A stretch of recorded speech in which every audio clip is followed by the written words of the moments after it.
والعاقبة للمتقين والصلاة والسلام على أشرف الأنبياء والمرسلين أما بعد فأعوذ بالله من الشيطان الرجيم بسم الله الرحمن الرحيم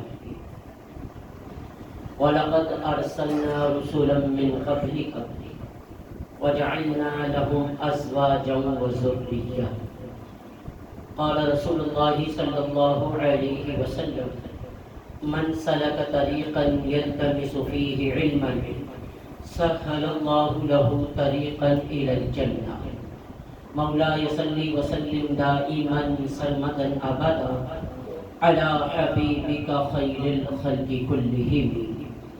اللہ رب العالمین کا کرم، فضل، احسان اور اسی کی دی ہوئی توفیق سے آج ہم شادی خانہ آبادی کے سلسلے کی اس محفل میں حاضر ہیں۔ پالنہار پروردگار عز و جل اس محفل پاک کی لاکھوں لاکھ نعمتیں، برکتیں، عظمتیں اہل خانہ کو ہم تمام کو نصیب فرمائے۔ سلسلے کی چونکہ شادی خانہ آبادی کی یہ محفل ہے، قرآن مجید فرقان حمید کی جو آیت مبارکہ ہم نے سماعت کی، پالنہار پروردگار عز و جل نے ارشاد فرمایا وَلَقَدْ أَرْسَلْنَا رُسُلًا مِّن قَبْلِكَ، محبوب صلی اللہ علیہ وسلم ہم نے آپ سے پہلے بہت سے رسول دنیا میں بھیجے۔ امام الانبیاء صلی اللہ علیہ وآلہ وسلم آخری نبی، ختم الرسل بن کر اس دنیا میں تشریف لائے۔ ہمارے آقا صلی اللہ علیہ وآلہ وسلم سے پہلے جو کم و بیش 1,24,000 انبیاء، 313 رسول، اور ان 313 رسولوں میں اولو العزم رسول جو تشریف لائے، ان کے متعلق یہاں بیان کیا گیا۔ اللہ نے فرمایا محبوب سب آپ سے پہلے تشریف لائے، یعنی آپ کے بعد اب کوئی نبی اور رسول آ ہی نہیں سکتا، اور جتنے رسول تشریف لائے وَجَعَلْنَا لَهُمْ أَزْوَاجًا وَذُرِّيَّةً، فرمایا ہم نے ہر نبی کو بیویاں بھی عطا فرمائیں اور اولادیں بھی عطا فرمائیں۔ ہر نبی کی شان، ہر رسول کی شان کہ وہ شادی جیسے مبارک رشتے سے منسلک رہا۔ اور اس آیت مبارکہ کی تفسیر کرتے ہوئے مفسرین نے لکھا کہ دنیا میں جو سب سے پہلا رشتہ قائم ہوا، رشتہ دار بہت ہوتے ہیں، رشتہ داریاں بے شمار ہیں، ماں باپ کا رشتہ بھی ایک رشتہ ہے، بھائی بہن کا رشتہ بھی ایک رشتہ ہے، بھائی بھائی کا رشتہ بھی ایک رشتہ ہے، دیگر اور اعزا اقربا کی رشتہ داریاں بھی رشتہ داریاں ہیں، لیکن دنیا میں جو سب سے پہلا رشتہ قائم ہوا حضرت سیدنا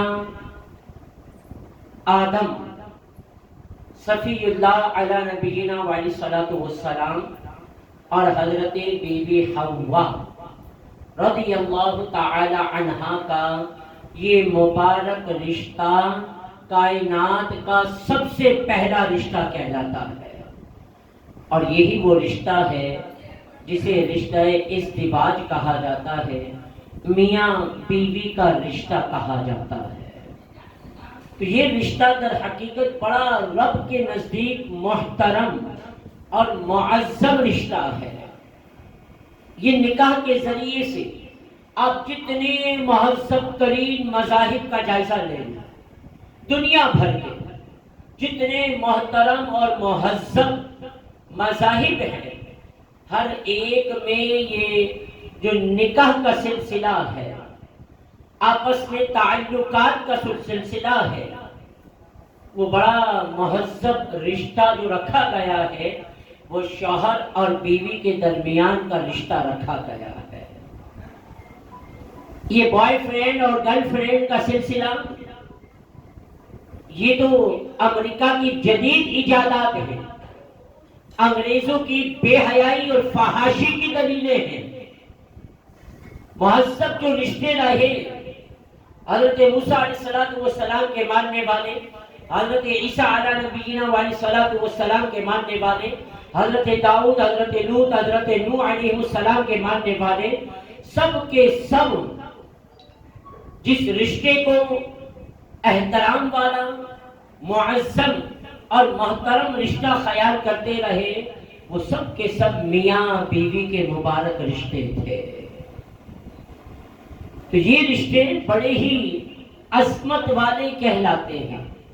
یہ شادی کی محفل در حقیقت اللہ کی طرف سے دو رشتے دار ہی نہیں، دو گھرانے ہی نہیں، دو خاندان ہی نہیں، بسا اوقات دو شہروں کے ملاپ، دو ملکوں کے ملاپ کا نام شادی کہلاتا ہے۔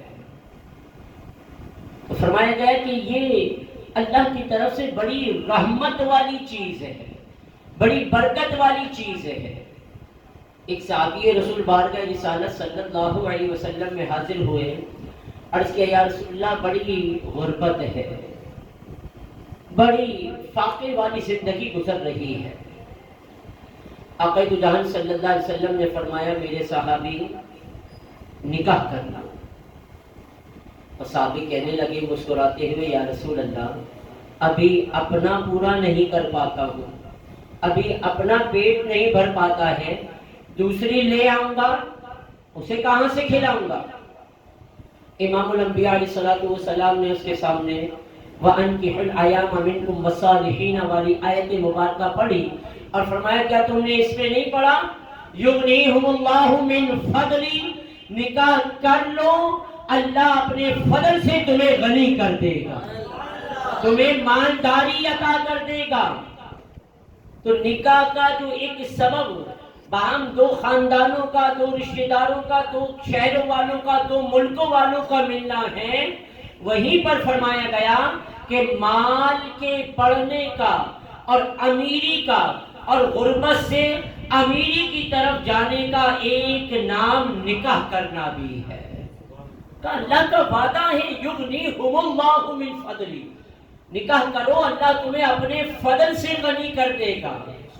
شیطان نے یہ مائنڈ بنا دیا ہے، اگر کوئی شخص کہتا ہے والدین سے میرا نکاح کرا دیا جائے، والدین کہتے پہلے اپنے پاؤں پر تو کھڑے ہو جاؤ، مختلف جملے بولے جاتے ہیں۔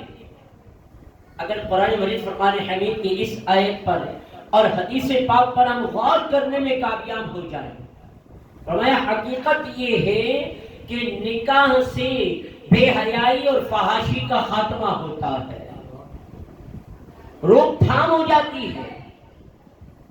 اور فرمایا گیا کہ جب تمہاری اولادیں نکاح کے قابل ہو جائیں تو انہیں نکاح کی طرف مائل کرو، رغبت دو، ترغیب دلاؤ اور خود نکاح کے کرانے میں معاون ثابت ہو۔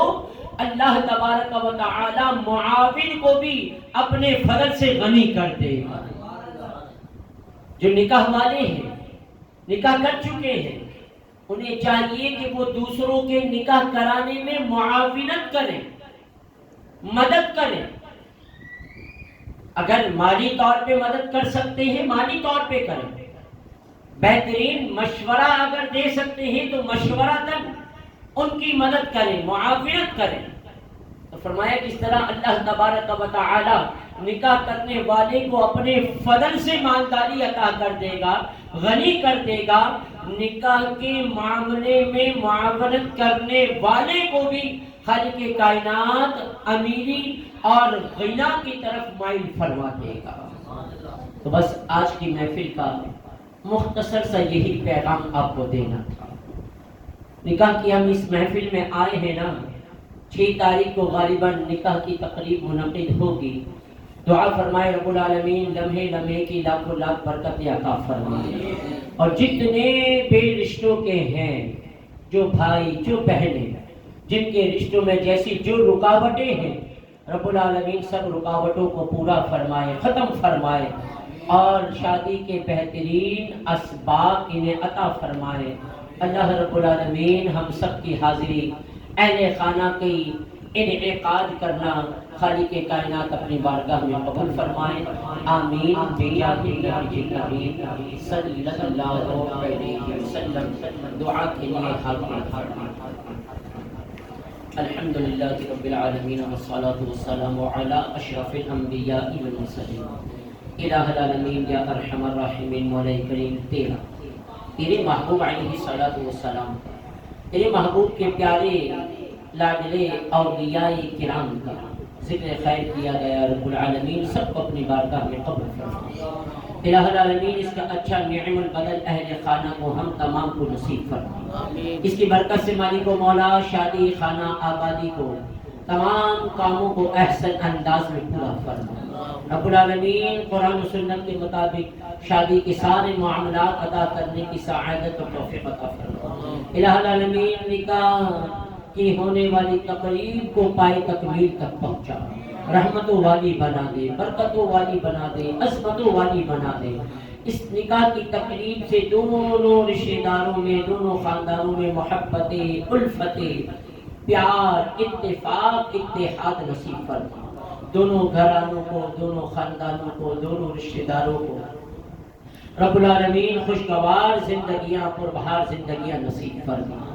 مالک جو مانگا اپنے کرم سے عطا فرما، آئندہ جو مانگیں گے اپنے فضل سے عطا فرما۔ اس گھر پر، اس گھر کے رہنے والوں پر مولا رحمتوں کا برکتوں پر نزول فرما۔